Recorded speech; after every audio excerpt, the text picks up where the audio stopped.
విశాఖపట్నం 93 మంది పిల్లలు. ఒక అతను చర్చి పేరుతో వాళ్ళు ఇచ్చేసి దగ్గర ఆర్ఫన్స్ ని, పేదవాళ్ళని ఒక 93 మంది చేర్పించారు. సరి అయిన శ్రద్ధ తీసుకోకుండా ఒక డిన్నర్ పెట్టి పేరెంట్స్ ను పిలిచి వాళ్ళకి సరైన భోజనం అంటే మామూలుగా చెక్ చేసుకోకుండా అందరూ 4 చనిపోయే పరిస్థితికి వచ్చారు. చాలా బాధేస్తుంది. నేను ఒకటే చెప్తున్నా, ఎవరైనా సరే ఒక మంచి కార్యక్రమం చేయాలన్నా బాధ్యత తీసుకునే బాధ్యత మీ మీద ఉంది. మీరు ఎవరైనా సరే తప్పులు చేసి చనిపోవడానికి వీలు లేదు. అందుకే నేను చెప్పాను, ఇమ్మీడియట్ గా ఆ హాస్టల్ ని క్లోజ్ చేసి, ఆ స్కూల్ ని క్లోజ్ చేసి, ఆ పిల్లల్ని వేరే స్కూల్లో చేర్పించి ప్రభుత్వమే చదివించే బాధ్యత తీసుకుంటామని మీ అందరికి హామీ ఇస్తున్నా. రాష్ట్ర ప్రజానికానికి హామీ ఇస్తున్నా. ఎవరైతే బాధ్యత రాహిత్యంగా పనిచేశారో ఇమ్మీడియట్ కలెక్టర్కి ఆదేశాలు ఇస్తున్నా, అరెస్ట్ చేయమని. ముందు అరెస్ట్ చేసి జైల్లో పెడితే రేపు ఇంకొకటి ఏదైనా చేయాలంటే 2 సార్లు ఆలోచిస్తారు.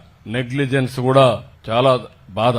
అందుకే అరెస్ట్ చేసి ఏం జరిగింది అన్ని కూడా ఎంక్వైరీ చేసి వాళ్ళందరిపైన యాక్షన్ తీసుకోమని కూడా ఆదేశాలు ఇచ్చాను. చనిపోయిన పిల్లలకు ఒక్కొక్కరికి 10 లక్షల రూపాయలు ఆర్థిక సహాయం చేస్తున్నానని చెప్పి కూడా నేను మీకు తెలియజేస్తున్నా.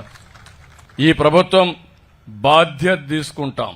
వాళ్ళందరి ఆరోగ్యం బాగుపడే వరకు ప్రభుత్వమే ఖర్చు పెట్టి బెస్ట్ వైద్యాన్ని ఇచ్చి మళ్లా వాళ్లు బాగా కోలుకున్న తర్వాత ఇంటికి పంపించే కార్యక్రమాన్ని చేస్తాం. వాళ్ళకి ఏదైనా అవసరమైతే ఆర్థిక సహాయం చేస్తాను.